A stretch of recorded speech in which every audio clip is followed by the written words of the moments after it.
तो कोई भी कटिंग काटने से पहले आप एक बात अच्छे से ध्यान रखें कि आप जिस भी कटर से इसे काटें, चाहे वो कटर से काटें चाकू से काटें, तो उसे आप अच्छी तरह से सैनिटाइज़ कर लीजिए। आप किसी भी चीज़ से डेटॉल से या उसे इस तरह से रुई से आप अच्छी तरह से साफ़ कर लीजिए। इससे क्या होता है कि किसी और जिस पुराने पौधे को आपने कटिंग की होगी उसकी बीमारियां इस पे नहीं आती, उसके इंसेक्ट इस पे नहीं आते। तो आप इसे अच्छी तरह से साफ़ कर लीजिए। आप किसी भी चीज़ से या तो डिटॉल से साफ़ कर लीजिए, स्प्रिट से साफ़ कर लीजिए। आजकल तो ऐसे ही कोरोना में बहुत हो गए हैं सैनिटाइज़र, तो आप किसी भी चीज़ से साफ़ कर सकते हैं, लेकिन अच्छे से साफ़ कर दें। मैं तो हर बार यूज़ करने के बाद इसे अच्छे से साफ़ करके ही रखता हूँ, तो आप हर यूज़ पे इसे अच्छे से साफ़ करें। हेलो फ्रेंड्स, तो आज हम एक बहुत ही स्पेशल टॉपिक पे बात करने वाले हैं। आप लोगों ने कड़ी पत्ता को सीड से लगाते तो ज़रूर देखा होगा, लेकिन आज हम बात करने वाले हैं कि आप उसे स्टेम की कटिंग से कैसे लगा सकते हैं, यानी आप कलम से उसे कैसे लगा सकते हैं। तो देखिए, अगर आपके पास कोई आसपास कहीं आपके कड़ी पत्ता का पेड़ हो तो आप इस टाइप की थोड़ी सी मैच्योर ऐसी स्टेम लेकर आ सकते हैं। देखिए इसे अच्छी तरह से, ये पूरी ब्राउन नहीं हुई है, ना ही ये पूरी मतलब कच्ची है, मतलब ये डार्क ग्रीन कलर की है और ये थोड़े दिन में ब्राउन हो जाती है। इसे हमने तोड़ लिया है। तो इस टाइप की स्टेम आपको लेनी है। तो ऐसी स्टेम लेने से क्या होता है कि ये स्टेम बहुत अच्छी चलती है। अगर आप ब्राउन लेंगे तो प्रोपेगेट नहीं हो पाती, मतलब लग नहीं पाती। और अगर आप कच्ची लेंगे, बिल्कुल हरी लेंगे पतली सी, तो वो गल जाती, वो भी नहीं चल पाती। तो आपको इस टाइप की स्टेम्प लेनी है। तो इसको लगाने से क्या होता है, आप सोचते हैं कि इसे बीच से भी लगा सकते हैं, ठीक है, लेकिन इसे लगाने से क्या होता है कि आपकी मतलब जो ये पौधा है ये एक तो पहली तरह तो अच्छी तरह से चल जाता है, उसमें थोड़ा रिस्क रहता है सीड में, ये अच्छी तरह से चल जाता है। दूसरा, ये जल्दी बड़ा हो जाता है और घना रहता है, और ये थोड़ा मैच्योर भी जल्दी हो जाता है। तो चलिए लगाना शुरू करते हैं।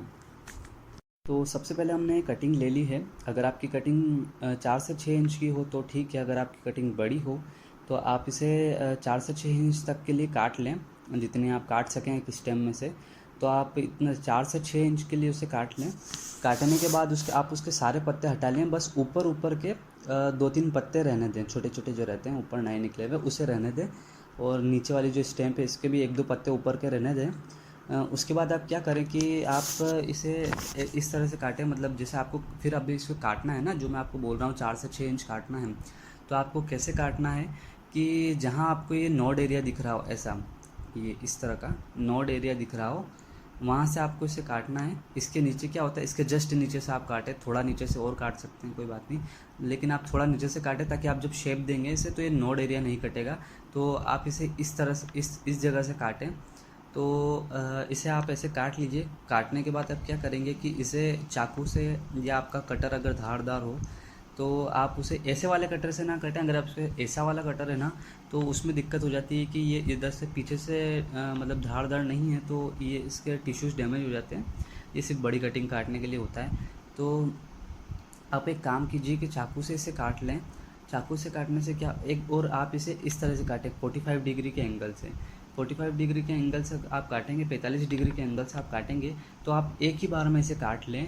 ऐसा ना हो, एक ही बार काटने से क्या होगा कि आपका जो ये टिश्यू है डैमेज नहीं होगा।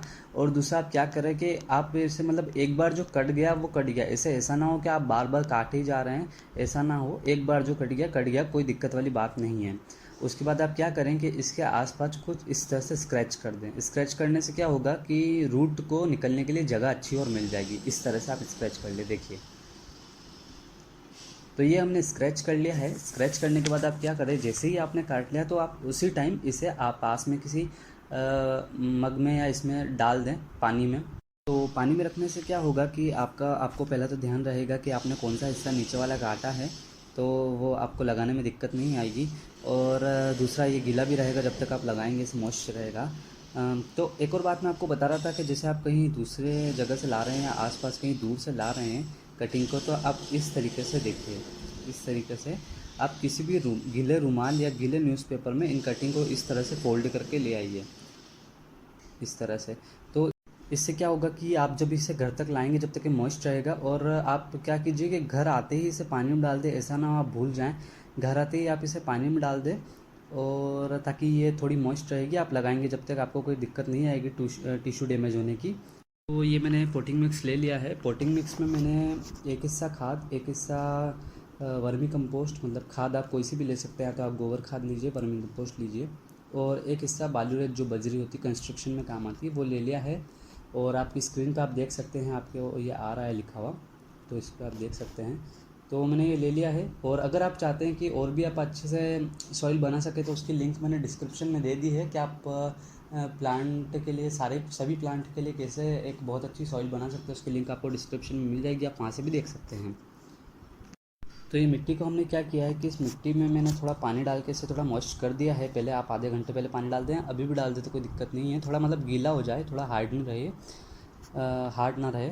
तो अब मैंने क्या किया है कि इसमें जो स्टेम्प है इसमें हमने रूटिंग हार्मोन लगा दिया है। अगर आपके पास रूटिंग हार्मोन नहीं है तो आप क्या कीजिए, या तो इस पर शहद लगा दीजिए या हल्दी लगा दीजिए, या आप दालचीनी का पाउडर भी लगा सकते हैं। तो आप कुछ भी लगा दीजिए, और लगाने के बाद आप इस तरह से इस सॉइल में होल कर दीजिए, इस तरह से किसी भी दूसरी स्टेम से डंडी से होल कर दीजिए। होल करने के बाद हम इसे लगा देंगे। आपको इन स्टेम को एटलीस्ट 2-2 इंच तक तो नीचे गाड़ना ही है, तो आप इसे इस तरह से गाड़ देंगे। और गाड़ने के बाद आप इसे अच्छी तरह से प्रेस कर दीजिए। प्रेस करने के बाद आप इसमें पानी डाल दीजिए और अच्छी वाटरिंग कर दीजिए, फुल वाटरिंग कर दीजिए। पहली बार जब आप लगाएंगे तो फुल वाटरिंग कर दें, फुल वाटरिंग कर दीजिए। फुल वाटरिंग करने के बाद अगर आप इसे ठंड के सीज़न में लगा रहे हैं तो ठंड के सीज़न में तो आप क्या कीजिए कि इसके ऊपर इस तरह से ये पॉलीथीन आप लगा सकते हैं, पॉलीथीन लगा सकते हैं इस तरह से। लेकिन अगर आप इसे मानसून के सीज़न में लगा रहे हैं, मेरी तो एडवाइस हमेशा मानसून के सीज़न में ही लगाने की होती है, क्योंकि उस टाइम मॉइस्चर ज़्यादा अच्छा होता है। तो आप उस टाइम आपको ये पॉलीथीन लगाने की भी कोई ज़रूरत नहीं होती। तो फिर भी अगर आप ठंड के टाइम लगा रहे हैं तो इसे हमेशा फुल वाटरिंग करते रहें। थोड़ा सेमी शेड एरिया में या इनडायरेक्ट शेड एरिया में रखें, जहाँ सुबह की से कुछ घंटे की भी इनडायरेक्ट धूप आती हो, तो आप उसे ऐसी जगह रखें। मानसून के टाइम में आपको ऐसी पॉलीथीन लगाने की कोई ज़रूरत नहीं है, क्योंकि उस टाइम पहले वैसे ही मौसम में इतना मॉइस्चर रहता है, तो उस टाइम आपको ये लगाने की ज़रूरत नहीं है पॉलीथीन। और अगर आप ठंड के टाइम लगा रहे हैं तो आप इस पॉलीथीन में ऊपर ऐसे 1-2 छेद करके थोड़ा सा अलग, अगर आप चाहें तो इसमें ऐसे दोनों तरफ डंडी भी लगा सकते हैं, ताकि ये बाद में इससे सिकुड़ के चिपके नहीं। तो इस तरह से लगा दीजिए। साथ ही अगर बात करें कि इसे कैसे जगह रखना है, तो आप इसे थोड़ी सेमी शेड एरिया में रखें। अगर आप मानसून में मानसून में रख रहे हैं तो फिर आप एक काम कीजिए कि इसे डायरेक्ट ही रख दीजिए जहाँ पे अच्छी धूप आती हो। और क्योंकि उस टाइम में ये पूरा थोड़ा मॉइस्चर भी ज़्यादा रहता है और गीला भी बहुत रहता है, तो उस टाइम तो कोई दिक्कत वाली बात नहीं है। लेकिन अगर आप ठंड के टाइम, सर्दियों के टाइम लगा रहे हैं तो आप इसे थोड़ा सा ऐसी जगह रखें जहाँ धूप थोड़ी मतलब 2 घंटे की, आप मान सकते हैं कि 2 घंटे की धूप इस पर पड़ती हो। तो आप क्या कीजिएंगे कि हाँ, सबसे पहले आपको एक चीज़ और ध्यान रखनी है कि आप मतलब जैसे जब भी इसे लगाएं, चाहे आप गमले में लगाएं या किसी भी चीज़ में लगाएं, तो उसका ड्रेनेज होल बड़ा अच्छा होना चाहिए। ड्रेनेज होल से मेरा मतलब है कि नीचे जो उसमें छेद होते हैं, गमले में होल होते हैं, तो वो अच्छे होने चाहिए ताकि पानी बिल्कुल भी ना रुके। अगर पानी रुकेगा तो इसकी स्टेम गलने की या रूट गलने की या ख़राब होने की या मिट्टी ख़राब होने की बहुत सारी प्रॉब्लम आ सकती है। तो वैसे आप जैसे अगर अब मैंने बताया कि आप फुल वाटरिंग करें, तो अगर आप इसे ठंड के टाइम में लगा रहे हैं तो इसमें फुल वाटरिंग कर सकते हैं, क्योंकि उस टाइम पानी आप डालते हैं, ऊपर से नहीं आता। लेकिन अगर आप मानसून के टाइम लगा रहे हैं तो ये बस गीला हो जाए इतनी आप वाटरिंग करें, ताकि क्या होता है थोड़ी देर बाद ही फिर अगर बारिश आएगी तो ये ओवर वाटरिंग हो जाएगा। तो आप थोड़ा कम पानी ही डालें इसमें। तो इस तरह से रख दें। तो सनलाइट की बात हो गई, मैं बता दिया आपको कि 2 घंटा आपको ऐसा रखना है। मानसून में आप डायरेक्ट रख सकते हैं।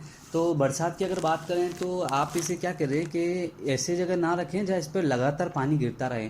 आप ऐसी जगह रखें जहाँ जैसे कुछ हल्का फुहारे आती हो तो इसका पानी मिट्टी गीली रहे, लेकिन ऐसा ना हो कि बस गिरे ही जा रहा है, पानी गिरे ही जा रहा है, ऐसा ना हो। उससे भी इसकी रूट्स गल सकती है, क्योंकि इसके अंदर रूट तो है नहीं, तो वो पानी ऑब्ज़र्व भी कौन करेगा, इसलिए वो गीला होते होते ही ख़राब हो जाता है, सड़ जाता है।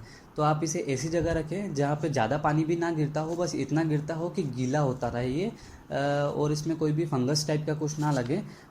और अगर एक और बात मैं आपको बता दूं कि अगर आपको लगता है कि जैसे अभी धूप बहुत कम आ रही है, बहुत लाइट धूप आ रही है, जैसे बरसात में बादल आ जाते हैं सामने तरफ, तो धूप कम आ रही तो आप क्या कीजिए कि उसे 3 से 4 घंटे की, मैं आपको एक मतलब एक बीच का अगर बताऊं तो आप एक काम कीजिए कि आप उसे 2 से 3 घंटे की तो धूप में रख ही दीजिए। उससे देखिए कोई फ़र्क नहीं पड़ता, ये सब एक नेचुरल चीज़ें हैं, वो उग ही जाता है, ऐसा कोई ज़्यादा कुछ खास फ़र्क पड़ता नहीं। तो आप 2 से 3 घंटे की धूप में रख दीजिए ताकि ना तो उसे कमी हो ना ही ज़्यादा हो। तो ये एक बीच का रेशियो रहता है। तो ये बात हो गई कि धूप की। अब आपको बता देता हूँ कि आपको क्या गलती नहीं करनी है।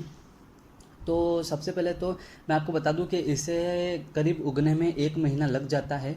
1 महीना लग जाता है, और उगने से पहले इसमें क्या होता है कि रूट्स नहीं आती, उससे पहले इसमें पत्तियाँ आती है। तो आप लोग ये बात का बहुत अच्छे से ध्यान रखें कि ऐसा ना हो कि इसमें पत्तियाँ आएँ और आप लोग समझे कि इसमें रूट आ गई या फिर ये उग गया तो आप इसे डिस्टर्ब करने लगे, इसे देखने लगे निकाल कर। ऐसा मत कीजिए, बिल्कुल मत कीजिए, क्योंकि रूट्स आएगी तो उसी पॉट में आप आने दीजिए, कोई बात नहीं, कोई फ़र्क नहीं पड़ता कि आप अभी सोच लें कि इसे रिपोर्ट कर दें, ऐसा कुछ नहीं है। जो उस रूट को मतलब क्या होता है कि आप उसे डिस्टर्ब ना करें बिल्कुल, क्योंकि डिस्टर्ब अगर वो हुआ ना तो आपकी सारी मेहनत बर्बाद हो जाएगी।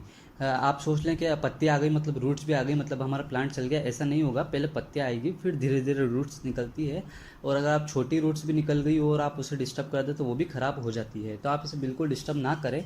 और कड़ी पत्ता के प्लांट का एक और ख़ासियत ये होती है कि इसे बार बार रिपोर्ट होना पसंद नहीं होता। मतलब अगर जैसे आपके पास छोटे से भी पॉट में लगा है तो आप उसे मतलब जब तक वो पूरा रूट बोन ना बन जाए, बिल्कुल जड़ें उससे ड्रेनेज होल से ना निकलने लग जाए, जब तक आप उसे रिपोर्ट ना करें, क्योंकि इसे रिपोर्ट होना बिल्कुल पसंद नहीं होता। ये अगर आप इसे रिपोर्ट करते हैं तो ये डिप्रेशन में चला जाता है, ये अपनी पत्तियां गिराने लगता है। तो आप इसे रिपोर्ट बिल्कुल ना करें, मतलब जब तक अगर ज़रूरत ना हो जब तक आप इसे रिपोर्ट ना करें। और अगर बात करें कि इसके खाद के बारे में, तो जब तक ये 10 से 12 इंच तक का नहीं हो जाता इसे कोई भी खाद की ज़रूरत नहीं होती, कोई भी फर्टिलाइज़र की ज़रूरत नहीं होती। और अगर जब तक 10 से 12 इंच का हो जाता है तो मैं आपको बता देता हूँ, जैसे ये मेरी पॉट है और ये पॉट का रिंग है। तो इस रिंग के आसपास मतलब आप बीच में ना डालें, जहाँ ये पौधा लगा है आप यहाँ ना डालें। इस रिंग के आसपास बिल्कुल कोने कोने पे आप गोबर की खाद दे सकते हैं। गोबर की खाद आपको कहीं भी खेत वालों के यहाँ से मिल जाएगी, तो आप वहाँ से ला सकते हैं, या मार्केट में भी मिली जाती है, तो आप वहाँ से ला सकते हैं। तो आप जैसा पोर्ट हो उसके हिसाब से आप इसमें गोबर की खाद दे सकते हैं साइड साइड में, और थोड़ी वाटरिंग कर दीजिए उसके बाद। तो आप बीच में ना डालें, साइड साइड में डालें, तो ये इसके लिए बहुत फ़ायदेमंद होगा। एक नेचुरल खाद है, ऑर्गेनिक खाद है, वो ये है कि जो दही से आपकी छाछ बनती है, आप उस छाछ को भी इसमें डाल सकते हैं। मतलब उसमें कुछ और ना मिलाए, जैसे कुछ कहीं नमक मिला हुआ आता है ऐसा कुछ ना मिलाए, बिल्कुल जो डायरेक्ट निकली हुई होती है वो वाली छाछ आप इसमें डाल दीजिए। तो उससे वो भी इसके लिए बहुत फ़ायदेमंद होती है। और अगर बात करें कि सीड से उगाने की, तो सीड से उगाने की भी वो भी एक अच्छा प्रोसेस होता है, लेकिन वो थोड़ा स्लो प्रोसेस होता है। अगर आप कैसे वो बनता है, अगर आप वही चाहते हैं कि वो हो जाए और आपके पास सीड्स हैं, तो उससे कैसे उगाना है वो उसकी भी वीडियो हमारे लिंक डिस्क्रिप्शन में मैंने दे दी है, वो भी हमारी वीडियो बनी भी है, और अगर नहीं आई अभी तक तो जल्दी बन जाएगी, लेकिन आप डिस्क्रिप्शन में देख लीजिए, है वहाँ लिंक। तो ये आपकी स्क्रीन पे आ रहे हैं कुछ पिक्चर, ये हमने लास्ट ईयर हमारी सीड से उगाए हुए हैं। तो ये हमारा 100% रिज़ल्ट रहा था, और ये अभी ये सारे प्लांट तो बहुत अच्छे बड़े भी हो गए हैं, और हमने इसे ज़मीन में जगह जगह अलग अलग जगह पॉट में सब जगह शिफ्ट भी कर दिया है। तो ये बहुत अच्छा तरीका है, 100% आपको सीड से उगाने का तरीका भी देखने को मिलेगा, तो उसकी लिंक भी डिस्क्रिप्शन में है, तो आप उसे देख लें। तो बस यही था आज का वीडियो। उम्मीद करता हूँ आपको वीडियो पसंद आया होगा। अगर ऐसा ही वीडियो आप और टिप्स पाना चाहते हैं तो चैनल को सब्सक्राइब करें, नोटिफिकेशन बेल को प्रेस करें, ज़्यादा से ज़्यादा शेयर करें, और कमेंट करके बताएं कि आपको ये वीडियो कैसा लगा। Thank you for watching my video.